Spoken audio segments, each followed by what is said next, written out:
Estamos hoje no dia de número 15 da nossa leitura anual da Bíblia. E hoje na programação da leitura anual está Gênesis, capítulo 43, 44 e 45. E o que eu quero compartilhar com vocês está no capítulo 45 de Gênesis. Então, lembrando, José saiu da prisão e se tornou governador do Egito. Somente o faraó era maior do que ele. Todos tinham que se submeter a José. Ele que determinava, ele que administrava, ele fazia tudo. E o sonho que Deus deu ao faraó se cumpriu e rápido. Vieram os anos de fartura, de muita fartura. E José fez o que ele tinha falado que ia fazer. Ele guardou uma parte dos mantimentos para quando viesse o tempo de escassez, o tempo de fome. E este tempo de fome também chegou. Só que não chegou somente para o Egito, chegou também lá na casa de José. A fome também atacou lá onde estava Jacó e os seus filhos. E aí, sabendo que no Egito tinha comida, Jacó mandou seus filhos irem buscar. E aqui a gente vê muitas reviravoltas, né? No capítulo 43 e 44, que na hora que os irmãos chegam, José ele vê os irmãos e ele fica profundamente emocionado. Só que como ele estava totalmente caracterizado e os irmãos tinham certeza que ele tinha morrido, nem passava pela cabeça deles que eles estavam diante de José, o irmão deles. E José ali fez e aconteceu, fez o irmão ficar preso para depois ir buscar o outro, Benjamim, perguntava de seu pai. Eu fico imaginando o tamanho do desespero de José de ver o seu pai novamente, o seu irmão caçula, o seu irmão de sangue, o filho de Raquel. E muita coisa aconteceu nesse tempo. Mas o que nós podemos ver aqui é que também os sonhos que José teve lá com seus 17 anos, agora, acredito que 25 anos depois, aconteceu. Não, 27, 37, deve ser por aí. Eu acho que ele já tinha uns 40 anos quando tudo isso aconteceu. Se a gente começa a pegar, os anos de abundância, os anos de escassez, dá mais ou menos isso. Mas enfim, se passou muito tempo. E o sonho de José se realizou. Não o sonho dele, mas o sonho que Deus deu para ele. Então, quando ele viu os irmãos diante dele se prostrando, pedindo comida, eu tenho certeza que ele lembrou daquele sonho. Mas quando viu os irmãos, a ferida da rejeição, do abandono, se abriu. Ele não esperava rever os irmãos, ele estava lá ocupado, trabalhando, distribuindo comida para as pessoas. Mas os irmãos apareceram e ele se lembrou que ele foi vendido como escravo. E ele começou a testar o coração dos irmãos. Será que eles agora estão dizendo a verdade? E é interessante que aqui numa passagem os irmãos falam entre si. Nossa, a gente está pagando pelos pecados, a gente está pagando pelo que a gente fez com o nosso irmão e tal. Então eu imagino que durante todo esse tempo, José carregava a ferida da rejeição, mas os irmãos deles carregavam a amargura do pecado oculto, da mentira, porque é isso que a mentira faz com a vida da pessoa. A pessoa não tem paz, tudo ela acha que é retaliação, tudo acha que ela começa a achar que eu estou pagando por aquilo. Porque os filhos de Jacó, por mais que eles fizessem isso, na casa de Jacó Deus era adorado. Eu sou o Deus de Abraão, de Isaac e de Jacó. Muitas passagens a gente lê isso. Deus ele se apresenta, olha, eu sou o Deus de Jacó. Então na casa de Jacó, Deus, o Senhor, Todo-Poderoso, Criador dos céus e da terra, ele é adorado, ele é entronizado. Então, onde tem a santidade de Deus, as trevas batem retirada, porque trevas não têm comunhão com a luz, então pecado não tem comunhão com a santidade. Então, os irmãos começam ali a discutir, mas aqui, depois de tanta reviravolta, depois de tanto testar os irmãos, porque José vai testar, fala, olha, vocês estão mentindo, vocês estão falando, José faz ali vários cenários. Tem até alguns que falam, José, ele não foi tão santo assim. José precisava de tempo para ver o que tudo aquilo que estava acontecendo, né?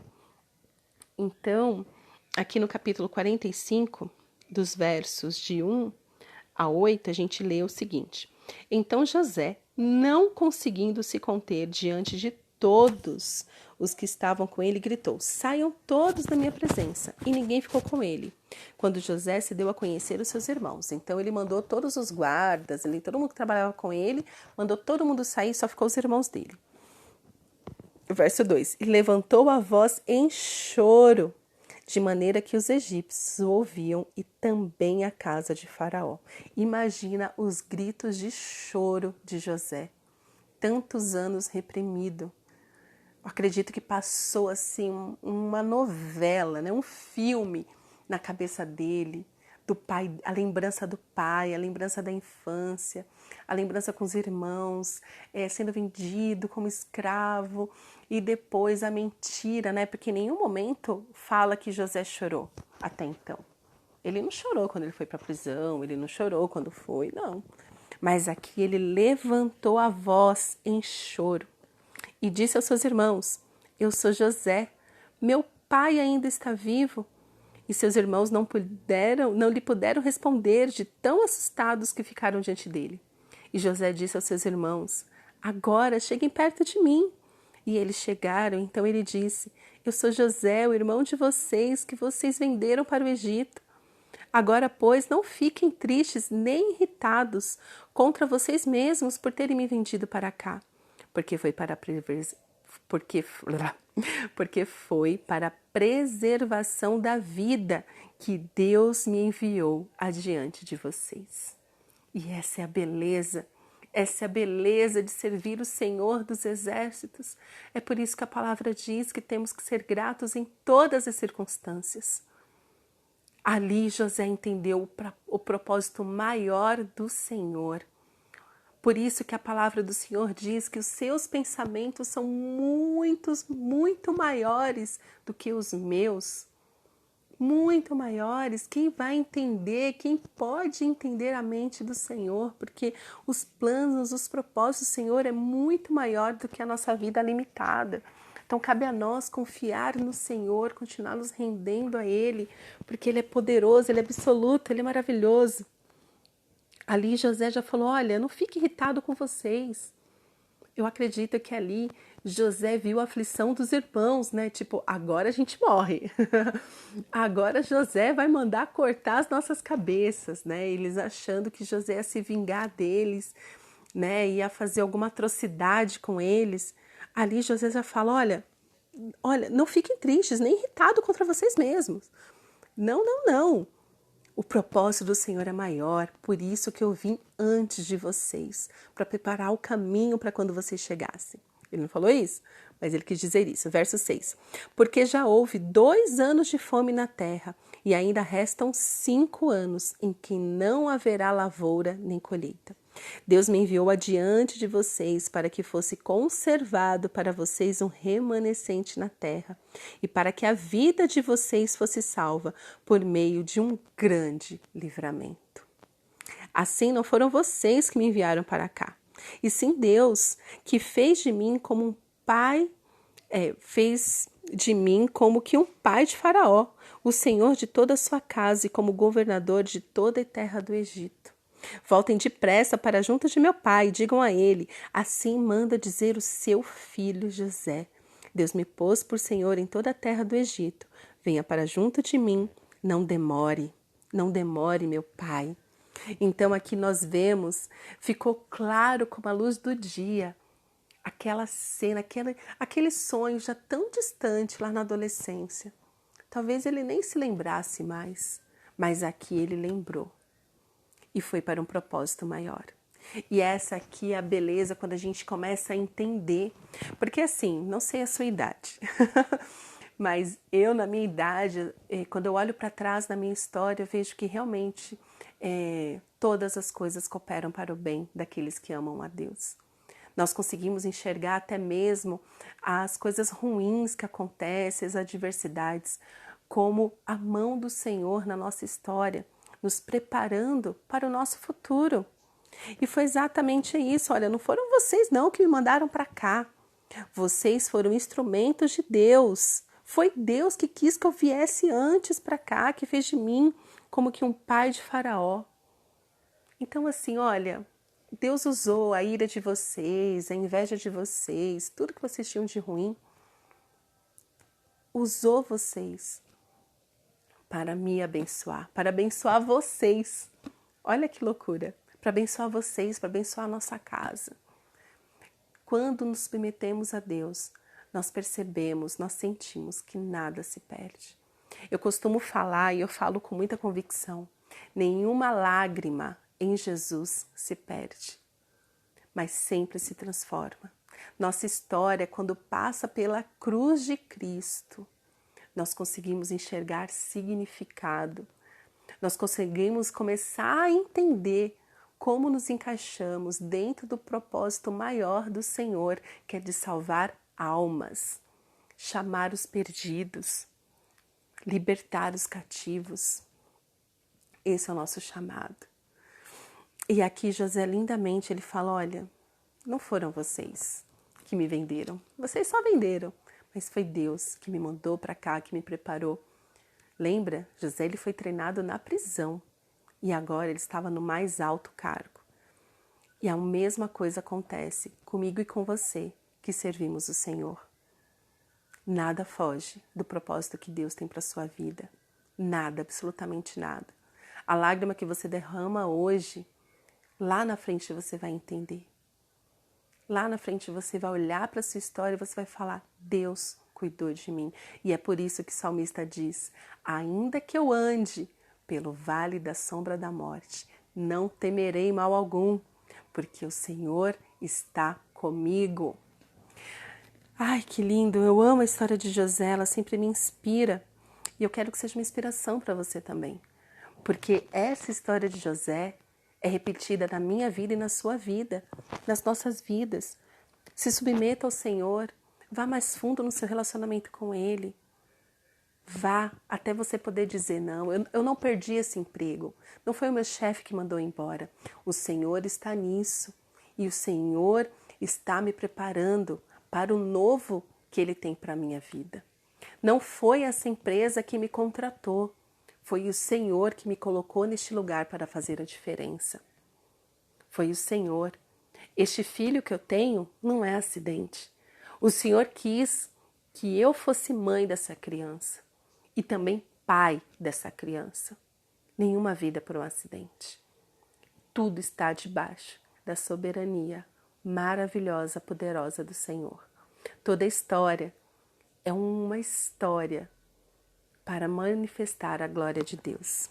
E aqui, né, os irmãos ali diante deles, estarrecido com o que eles estavam ouvindo, José falou, e aqui ele falou assim, verso 12, José continuou, eis que vocês mesmos estão vendo, e meu irmão Benjamim vê também, que sou eu mesmo quem está falando com vocês. Anunciem ao meu pai toda a minha glória no Egito, e tudo que vocês puderem ver. Vão depressa e tragam meu pai para cá. E lançando-se ao pescoço do seu irmão Benjamim, chorou. Pensa no homem que chorou esse dia. E abraçado com ele, Benjamim também chorou. Verso 15. José beijou todos os seus irmãos e chorou. Abraçado com eles. Abraçado com eles.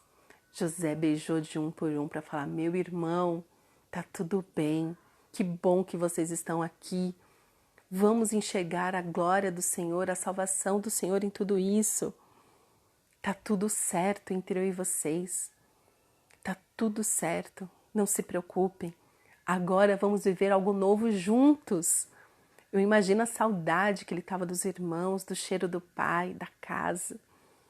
José beijou todos os seus irmãos e chorou. Eu acho lindo quando a Bíblia fala desses homens chorão.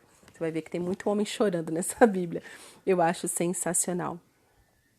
E aí, né, continua no versículo 45. Agora, imagina os irmãos contando para o pai que José está vivo. Mas assim, se passou tanto tempo entre uma coisa e outra que não tinha mais espaço para mágoa, para revolta, para nada. Jacó apenas disse, que aqui diz Israel, versículo 28, basta. E Israel disse, basta, o meu filho José ainda vive. Irei e o verei antes que eu morra. Olha que lindo. Deus ainda deu essa bênção para Jacó. Antes dele morrer, ele teve a oportunidade de ver José, conviver com José mais um tempo antes dele falecer. Aqui ainda, só um adendo no 45, verso 24, né? Quando ele despediu os irmãos, José falou o seguinte: não briguem pelo caminho. Ou seja, a memória que ele tem dos irmãos é daquele adolescente, dos irmãos viver brigando entre si, né? Então imagina, José falando, olhem, vocês vão lá, mas não briguem pelo caminho. Então, é assim que ele se despede dos irmãos, os irmãos vão e contam para o pai, né? E contam para Jacó tudo o que aconteceu, ele é governador do Egito e tudo mais que você vai ler hoje. Então é isso, meu querido, minha querida. Deus, Ele é soberano sobre todas as coisas. Deus é maravilhoso. E é com essa certeza que nós oramos hoje. Obrigada, Senhor, pela Tua palavra que é vida. Obrigada, Senhor, pelo registro da história de José, que nos ensina ainda nos dias de hoje. Uma história que foi escrita, que foi vivida há tantos milhares de anos atrás. Obrigada, Senhor, porque essa história chegou até nós hoje e essa história ressignifica a nossa vida hoje. Obrigada, Senhor, por se revelar a nós a cada vez que lemos a Bíblia. Ó Senhor, eu quero orar por todas as pessoas que estão cansadas e sobrecarregadas, que elas possam sentir a Tua proteção, o Teu alento, o Teu abraço. Eu quero orar, Senhor, por todas as pessoas que estão desanimadas, que elas possam encontrar força e coragem em Ti. E assim como José, elas possam olhar para a história delas e falar, é o Senhor que está usando essa situação para moldar o meu caráter, para me preparar para o novo que o Senhor tem para a minha vida. Obrigada, Senhor, porque o Senhor cuida de nós o tempo todo. Cuidou ontem, cuida hoje e vai cuidar amanhã. Te agradeço, Senhor. Em nome de Jesus. Amém.